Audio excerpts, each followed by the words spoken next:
So I'm waiting for my pizza to cool down. Figure I might as well drop some game on you guys real quick about relationships. Relationships. One of the most controversial things, especially in this day and age. A lot of people avoid relationships because they're used to instant gratification. But truth be told, man, relationships are one of the most beautiful things that you can experience. For those of you who don't know, maybe if you're new to this channel or you haven't been keeping up, I just recently ended my first and only relationship up to this point in my life. The relationship lasted 7.5 months, January 14th through August 4th. We had a great run, but it was time to end things. It was simply time. I needed time to focus on myself, and I've made multiple videos where I elaborated on the reasons why we broke up. Now, here's the thing.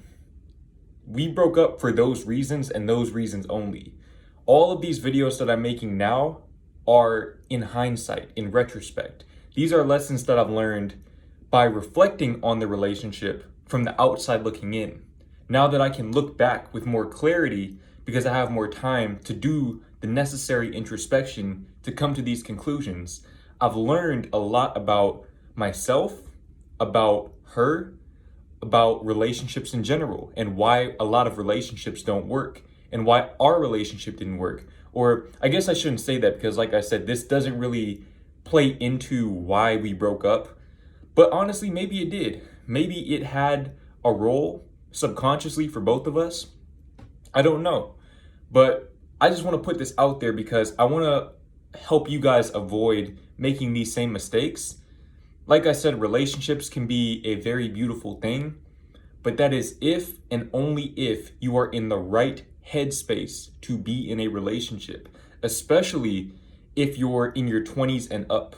Because at that point, now you're talking about potential lifelong commitment, and that should not be taken lightly. Now, with that being said, the biggest thing that I feel like makes relationships fail in this day and age is that people want it both ways. Now, what does that mean? I'm gonna break down an example from my ex and then from myself. I'm gonna put myself on blast as well in this video. And let me just put this out there. I'm not trying to bash my ex. I'm not trying to badmouth her or talk down on her or anything like that. These are just things that I noticed in hindsight. I'm looking at this from a completely objective point of view. I just want to put this information out there. I want to analyze the situation so that I can help you guys avoid making these same mistakes, or at least help you guys start to do some introspection, start to ask yourself those questions, because I know a lot of you guys want to be in a relationship deep down. It's just that maybe you feel like you're unworthy, or maybe you've gotten your heart broken in the past and you're afraid to commit. You're afraid to make yourself vulnerable again. I understand that.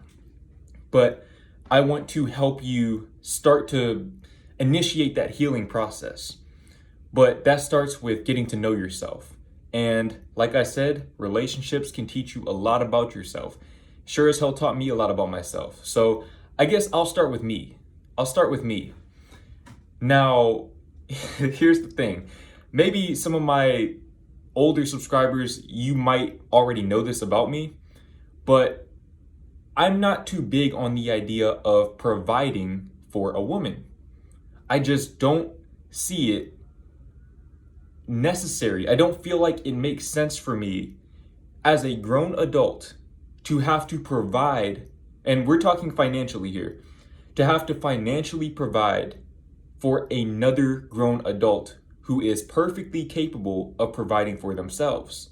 Now, when you start talking about your wife or your girl gets pregnant, and maybe once they have kids, she wants to be a stay-at-home mom, that's different. Once you bring kids into the equation, the whole dynamic changes. But for me, if I'm looking at two grown adults, I see absolutely no reason why I should have to provide for a woman. I just don't think that it makes any sense. Like, I don't know. It's tradition. I understand that. That's just the way that it's been. But if you don't know anything about me, know this. I don't care about tradition. I don't care about the way that our ancestors did it or the way that our parents did it. I don't care about the way that other people do it. I know that for me, I work very hard. And if I have to provide for somebody financially, now I feel like I'm working for two people.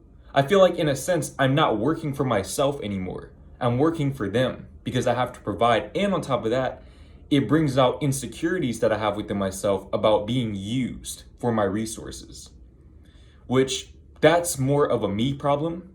Not everyone has that insecurity, but like I said, it's just there. It's an insecurity that I have, and I have to acknowledge it. And that's the source of me not wanting to provide. But like I said, I shouldn't have to. We're grown. We're all grown. With that being said, at the same time, I want a girl who is willing to conform to my life, my schedule, my decisions, things like that. I'm not saying that I'm a control freak, but let's say I want to take a trip somewhere. I would like for that girl to come on that trip with me. And I'm a very impulsive person. I just act based on impulse, based on desires in that moment a lot of the time. And I need somebody who can match that vibe. Otherwise, I feel like I'm not really living my life. I don't have my freedom. I can't have it both ways. It's not fair for me to expect somebody to conform to my lifestyle choices if I'm not willing to provide for them. That doesn't make any sense. It's completely illogical. There is a very big contradiction there. And like I said, these are things that I realize in hindsight. I can't have it both ways. I can't be with a girl who, and just not even from a moral standpoint, but from a logistical standpoint, if I'm with a girl that's providing for herself, that means that she has her own things going on. She's busy. She can't conform to my lifestyle because she has her own stuff going on. She needs to go out and make her money. And I understand that. But part of me doesn't understand that. Part of me wants it both ways, and I can't have it both ways. I acknowledge that now. And like I said in other videos, this is why I'm staying single right now. I need to take some time to figure out what I actually want in a relationship. Now, on the flip side of that, let's talk about my ex. Okay, when I first started talking to my ex, I don't know if this was before or after we became official, but when I first started talking to her, she was a very, very upfront, honest person. She would just say what was on her mind, say what she was feeling. We got on the discussion of why she liked me. I don't remember how, but basically she was telling me that the two reasons why she really was attracted to me, aside from my physical appearance, were, for one, I was emotionally vulnerable. I was in tune with my emotions, which is very rare in a lot of men. And that's true. It is very rare in a lot of men. And that was never a problem. Throughout the relationship, me being emotionally vulnerable, I cried in front of her. I expressed emotion in front of her openly. We expressed emotion together. Those were very empowering experiences. That, to me, that's something that is beautiful. I don't feel like as a man you should have to hide your emotion just to keep a girl interested. If you have to do that, you're probably with the wrong girl. Different discussion for a different day. The other thing that she said really attracted her to me was my drive, my ambition, my dedication to my career. Now, okay, I think that obviously I'm a self-improvement, self-help YouTuber, and I preach and promote the idea of being on your purpose, being on your grind. I think that for people who don't know me in real life, you don't necessarily know just how obsessed I actually am with my craft, or with not even my craft, but just being productive and getting my stuff done, being on my shit. Especially at the time that we met, I was on a totally different wavelength. I'm talking about Mamba mentality, tunnel vision, just focused on my goals. Now, like I said, this wasn't a problem at the start. This was one of the reasons that she was attracted to me, is because I had that go-getter mentality. Come around May or June, like I said, we started dating in January. Come around May or June, my channel begins to blossom. very quickly, very, very rapidly. I think I went from 30,000. I know I hit 40,000 in May, and it's September and I have 87,000. And a lot of that growth happened May, June, and July. Those 3 months, I gained probably 30 to 40,000 subscribers in that time frame, which is still crazy to think about. But at that time, when my channel was really growing rapidly, I got even more caught up in my career in YouTube. And I'm gonna keep it real with you guys. I completely put that relationship on the back burner. I'm talking about completely. But with that being said, it still held precedence. It still had priority over a lot of other things in my life. For example, my friendships. I placed it over spending time with my friends. I probably went a month or two without really seeing any of my friends in real life, unless it was just by chance. So I was really putting all that I had into YouTube to capitalize on my momentum, but at the same time, I was still making time for her, for us, to spend time together and to talk every day. And like I said, I was trying, but with my channel growing so quickly and so many sponsorship deals presenting themselves, and me working on merch, me writing my books, me going to physical therapy and trying to maintain my health, while also working on myself, reading books, and what else? Just doing all of this extra stuff. I started doing consultations. There was a lot of new work coming in, a lot of great opportunities coming in. And of course, this meant that my money was going up, and it was just one big cycle. My career was just skyrocketing. This came at the expense of my relationship. I started to become, in her words, this is what she said ad verbatim, distant and detached. She said that I was being distant and detached. She didn't say that I was focusing too much on my work, but she implied it. If you read between the lines, it's very obvious. Like I said, when we first started dating, one of the things that she said she liked about me was the fact that I was driven, ambitious. I had that go-getter mentality. And in the end, that started to drive us apart. That very thing that she liked drove us apart. Now, like I said, I still made time to talk to her every day. And I remember we had a discussion about a week before we broke up on FaceTime. I'm not going to get too deep into the details of it, but basically she more or less called me out for being distant and being detached.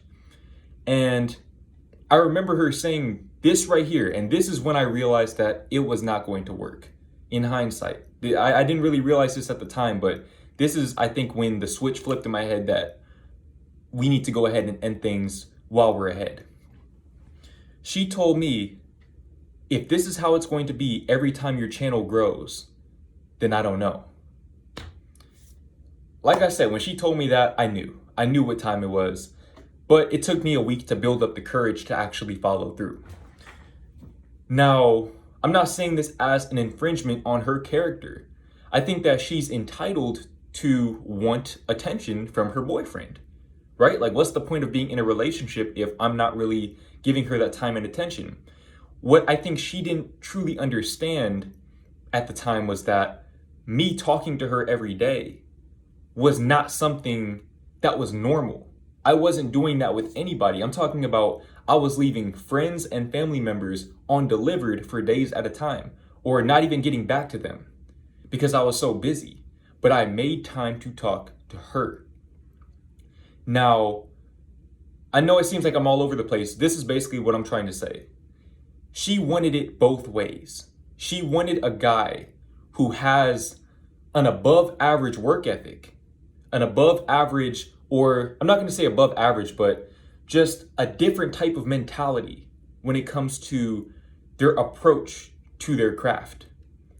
But then she also wanted all of the benefits of a normal relationship where people talk every day. You can't get that. You can't have it both ways. A lot of YouTubers, and this is only something that I've recently started to figure out, a lot of YouTubers who are in relationships go days at a time without talking to their girlfriends. I didn't know that that was even a thing before. That's inconceivable to me, because I figure, what's the point of being in a relationship if you're not really going to talk to them like that? That's why, like I said earlier, I tried to make that time. But at a certain point, my time ran out. Our time ran out. And like I said, I'm not saying this to bash her, but that's something that she has to figure out for herself. Does she want somebody who really has that type of work ethic? Because if she doesn't figure that out, she's going to keep running into that same problem over and over and over again. Either she's going to find a guy who can give her the time and attention, but seems to be complacent with life, complacent with his position in life, who has no real ambition to get to that next level. Or she's going to be with a guy who has that type of work ethic and drive and motivation that she may be attracted to, but won't be able to give her the time and attention that she desires. You can't have it both ways. You can't have it both ways. That's just not the way that it works. Time is the great equalizer. It provides an external limitation on us. You only have so much time and energy in a day. So like I said, that's something that she has to work out. That's none of my concern. Whatever she decides to do, whatever she decides that she wants, that's out of my jurisdiction. I really don't care. I know that for me personally, I need to focus on what I want. What do I want? Do I want to provide for a girl, knowing that she can basically be my companion along my journey? Or do I want a girl who is on her own journey individually and is completely self-sufficient, but isn't willing to conform to my lifestyle? That's really what it comes down to. That's a decision that I have to make. That's what I have to be focused on. And a lot of you guys probably need to ask yourself those types of questions as well, especially before you get into a relationship. I'm trying to save you guys a lot of extra stress and energy and arguments and all of that. Me and her never really argued, but a lot of relationships end this way. It comes from having conflicting interests within your own mind. When you have conflicting interests within your own mind, that is a recipe for disaster. There's no way you can be in a stable relationship, in a long-term relationship, if you have conflicting ideals within your mind. So you have to make up your mind. You can't have it both ways. You cannot have it both ways. Figure out which is more important to you and learn how to compromise. Or just do what I'm doing and stay single.